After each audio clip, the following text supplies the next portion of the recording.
രാജ്യമെമ്പാടും ഭീകരവാദ പ്രവർത്തനങ്ങൾക്കും സാമുദായിക സൗഹാർദ്ദം തകർക്കുന്നതിനും സാമ്പത്തിക സമാഹരണം നടത്തിയതിന്റെ പേരിൽ നിരോധിക്കപ്പെട്ട പോപ്പുലർ ഫ്രണ്ട് ഓഫ് ഇന്ത്യയുടെ സാമ്പത്തിക ശൃംഖല തകർക്കുന്നതിൽ കേന്ദ്ര ഏജൻസികൾ കൈക്കൊണ്ട നിർണായക നടപടിയാണ് ഇപ്പോൾ വലിയ ചർച്ചാ വിഷയം.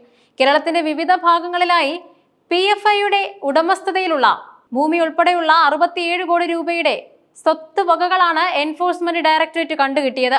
നിയമവിരുദ്ധ പ്രവർത്തനങ്ങളിലൂടെയും കള്ളപ്പണം വെളുപ്പിക്കലിലൂടെയും സമാഹരിച്ച ഈ സ്വത്തുവകകൾ പിടിച്ചെടുത്തതോടെ രാജ്യത്ത് ആഴത്തിൽ വേരൂന്നിയ ഒരു നിരോധിത സംഘടനയുടെ സാമ്പത്തിക അടിത്തറയാണ് ഏജൻസികൾ ചോദ്യം ചെയ്തിരിക്കുന്നത്.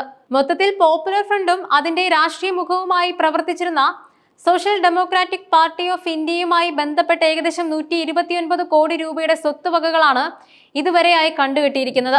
ഭീകര പ്രവർത്തനങ്ങൾക്കായി സാമ്പത്തിക സമാഹരണം നടത്തുന്നു എന്ന കണ്ടെത്തലിന്റെ അടിസ്ഥാനത്തിൽ കള്ളപ്പണം വെളുപ്പിക്കൽ നിരോധിത നിയമം പ്രകാരമാണ് EDയുടെ ഈ സുപ്രധാന നടപടി.